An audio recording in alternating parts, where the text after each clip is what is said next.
Tonight we have on the show for the countryland.nl. On my left hand, Sara Jory. Hello. And more left, we have Albert. Hi, Albert Rumengan. Yes. My name is Jos Wijnen, and thank you for being on this show. You're very welcome. And also for the Parelsessies. Hang on. Hey, I was wondering, because you do a lot of shows for big audiences. Tonight, this is a very small venue. Was it, what was different for you to play here? Scary. You were, really? Scary. Well, for a number of reasons. I mean, this whole kind of acoustic idea, we came up with the end of last year. We were toying with the idea because our musical paths had crossed again, and we were doing a lot of festivals as a Music Road Pilots, Albert's band, with myself guesting as steel player and slide and backing vocals. And then we were getting a lot of people coming to the gigs, not only supporting Music Road Pilots, but also, without this sounding wrong, glad to see me back again, over here, because I had, not through any fault of my own, but I had 6 years with Van Morrison that saw me, go all over the world playing for him. I then had some downtime when I lost my father, and I had some illness, which saw me I was still playing, but I wasn't really playing in a high profile. Yes. And working with the guys just brought me back into wow, she's still there, she's still playing. And we have people coming up saying, well, can you do this Sara Jory song, that Sara Jory song? So this came about, we said, well, let's mess around with this and see if there's something there. And the response has been amazing. Yes. So tonight was scary for so many reasons. Me being at the forefront again, fronting my own show, as it were. Yes. And also everybody you could see the whites of their eyes, But Peter, the fiddle player, we were talking in the dressing room there, and he said it was just wonderful to look round at the end of the night and see everybody in the room smiling and just having had such a great night. And there's no better satisfaction as an artist. It was really great. Yeah.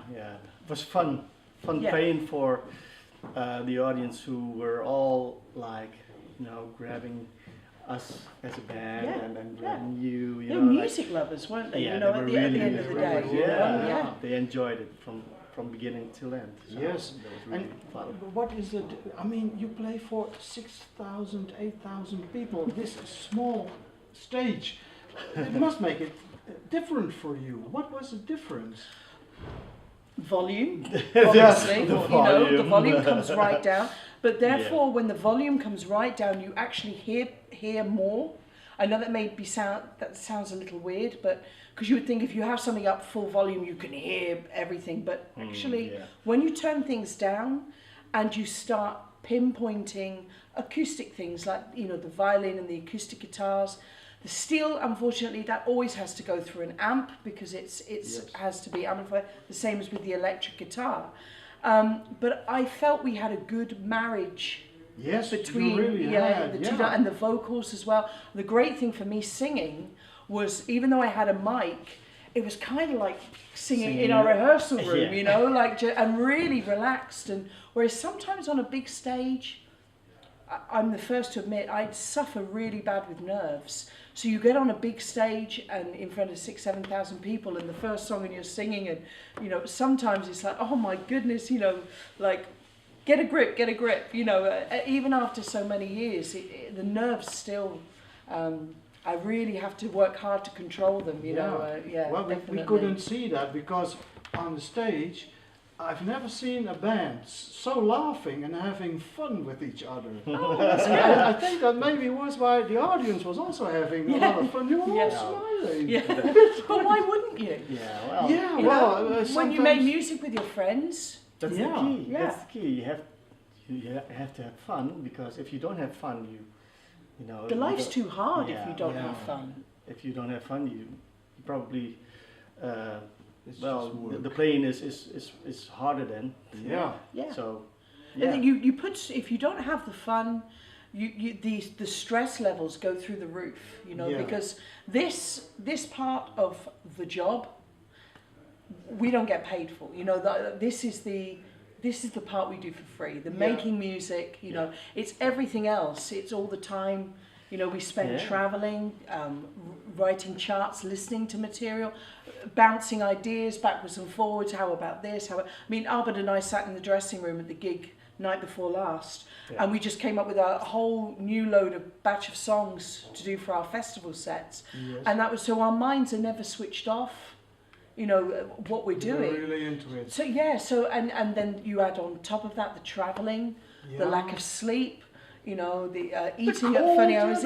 Exactly. You know, so this part of it, if when you got on stage, you didn't have the fun and the camaraderie and the connection that we have, what's the point of doing it? You know, the lifestyle's too hard. Yeah. Well, it really is. Tonight it really came out of your heart and it went over to the audience. You could see that.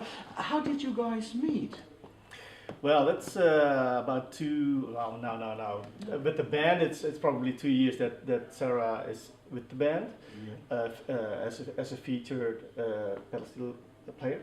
But we know each other, I think, for 20 or 25 I was going to say, years. 25, 30 years, easy. The band Trespass, which was Albert's band. My former band, and we played. We'd come over with the Sara Jory band, and we'd end up playing Floralia and loads of festivals in Holland and Germany and Belgium, and 9 times out of 10 we would be on the bill with Albert and his band. And so we know each other, you know, through the years. Yeah. When they come to Holland, and we play at the same festivals and kind of. And then Rem de Wolf as well. We did stuff with. Rem de Wolf, from the Blue Diamonds. We also played with him, and. I just got a question. You mentioned. Now, first I want to know: did you recover? Because of your illness and difficult times, did you recover? Yeah. That's most important. Yeah. I'm fine. I still have a couple of issues going on at the moment, but you know, I'm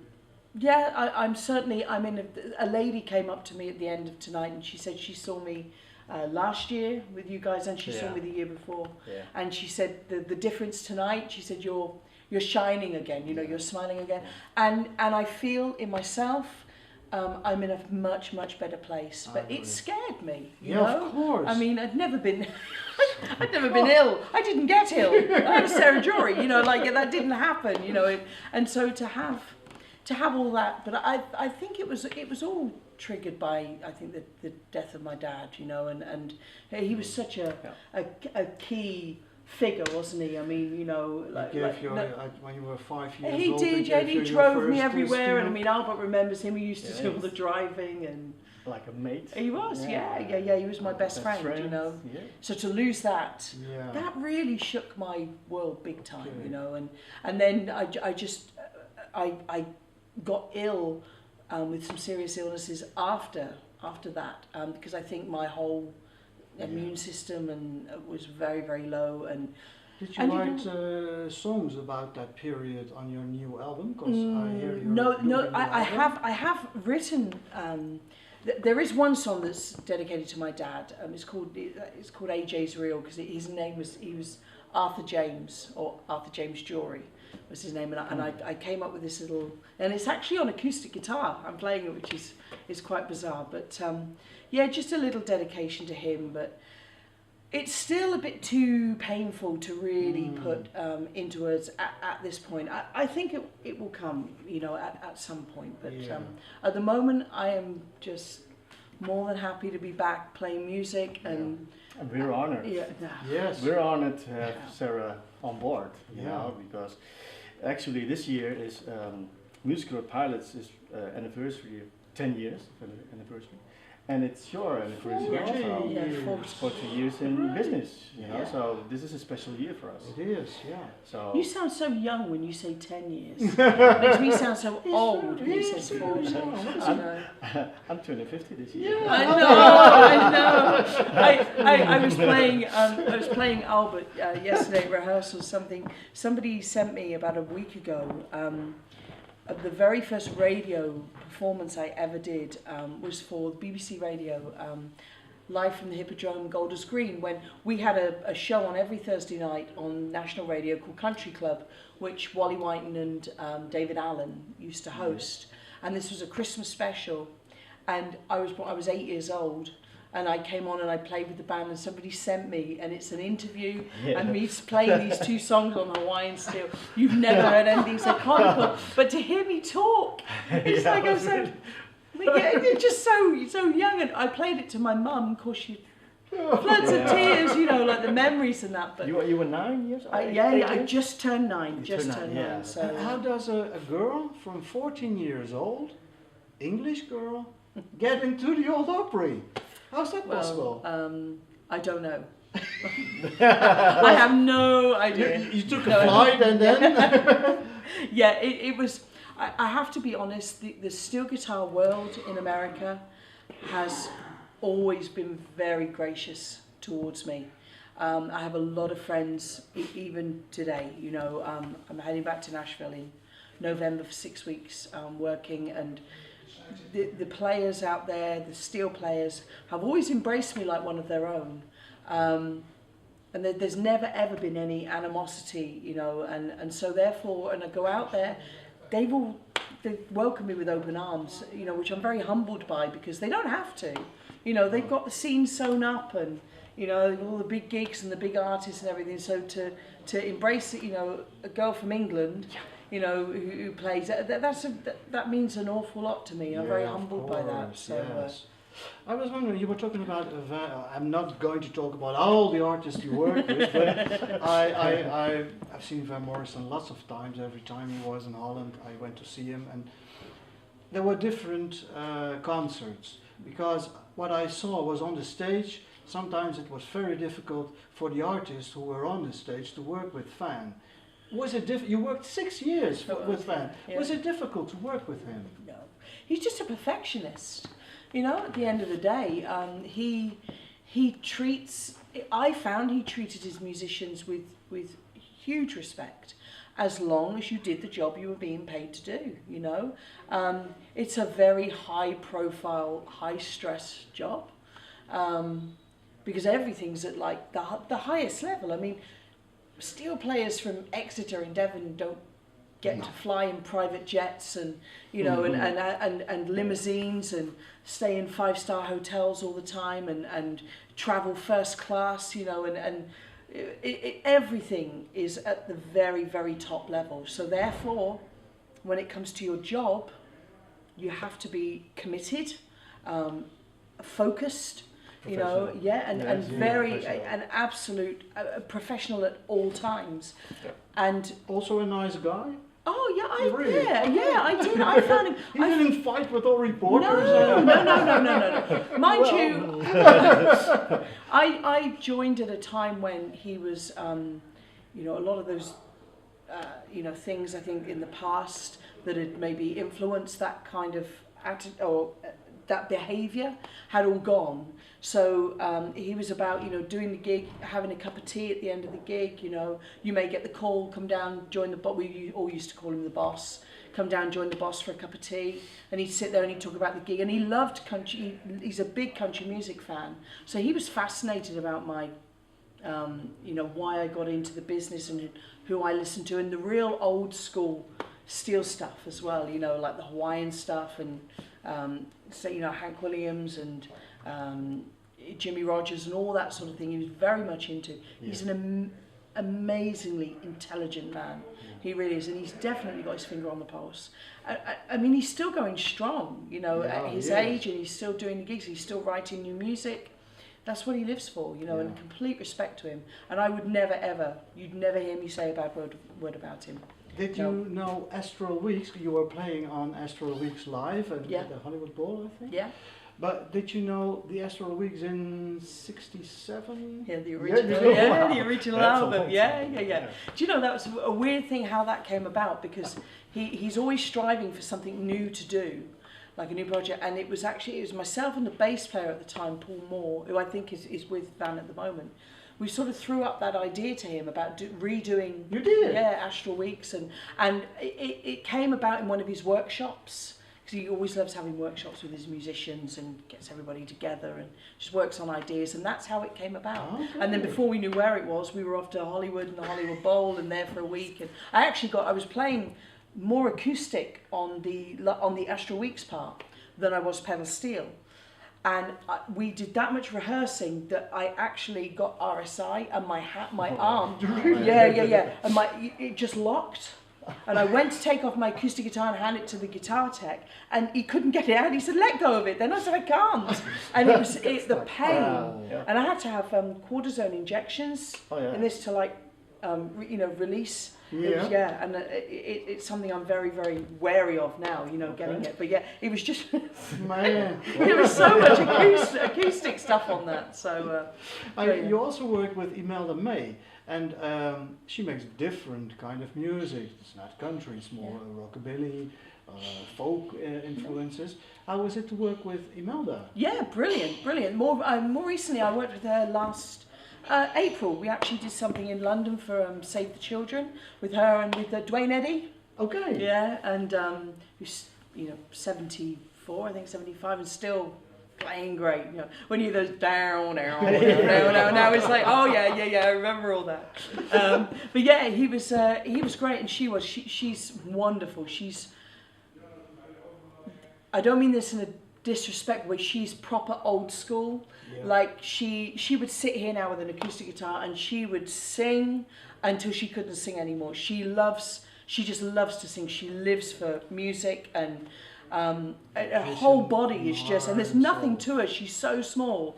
And this big Irish personality, she's wonderful. I love her. I did something for the BBC 2 weeks ago, and I had her guitar tech was teching for me. Yeah. Nigel, he's about that high, and he actually set up my pedal steel, and I've never let anyone set up my pedal steel in 40 years of playing. And he set it up for me. I said, "Oh my God," I said, "Did you set it up right?" He said, "Well," he said, "I thought that one on the rod and one on the pedal would match up." So I went, "Oh, thank you. Yeah, that's okay." But no, they're great people. They're great. You don't really meet too many. I have just a few more questions because I think time is running out. Timon is the guy from the Countryland .nl, and he was wondering, who are your heroes? I think for the pedal steel. On the steel, pedal steel. Yeah, definitely Bunny Emmons.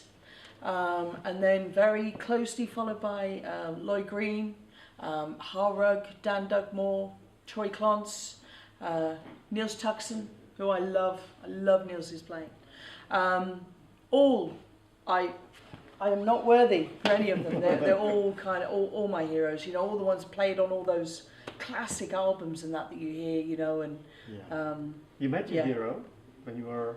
I did I met Buddy. I met Buddy and Lloyd in the same year. Yeah, when I was 13, when I first went to St. Louis. Yeah, and actually the little pick bag, the bag that's on top of my steel there, that's actually got LG written on it, and Lloyd Green gave me that as a gift when I was 13, and that's been on every gig I've ever played. Yeah. You want us to close that? Just one. You have some more questions, Timo? No, it's all right. Okay. Is it okay? Well, your TV show. What is that? You have a big audience TV show in England? Yeah. It is. It's Sky TV, and there's a 24-hour country music channel called Keep It Country TV, and I do a show called Sara Jory's Hot Picks, and I pick all the music that I play. I like to play a lot of new artists. I play artists from all over the world, not just America or whatever, and I'm also able to talk about things that I'm doing. Very often I'll throw up pictures of when I've been abroad with the guys, and like I've been out doing this, or I'll be on the road, and we do. We had a lot of wind. Last year at a festival, and we did some filming on the boat that took us out to one of the islands to see the puffins and that. So but the people love it. It's like I'm a bit of a roving reporter. It's sort of, where will she be next week? So yeah, it's gone very well. I've been doing the show for a year and a half. It gets a bit difficult at times to try and fit everything in, but because I write the show, and my researcher and myself, we put all the music and that together, and then I just send it all to my producer, and he kind of pieces it all together. But yeah, do interviews, hoping to get a little interview with Del Watson on Wednesday night. Yeah, you're going to yeah. Del on Wednesday. Yeah. Well, thank you very much, Albert. Thank you. Thank you, Sarah. You're and welcome. a safe trip to Switzerland. Thank you. And lots of fun with Dale Watson. Thank you. And listeners to Countryland.nl. See you next time. Bye bye. Bye bye.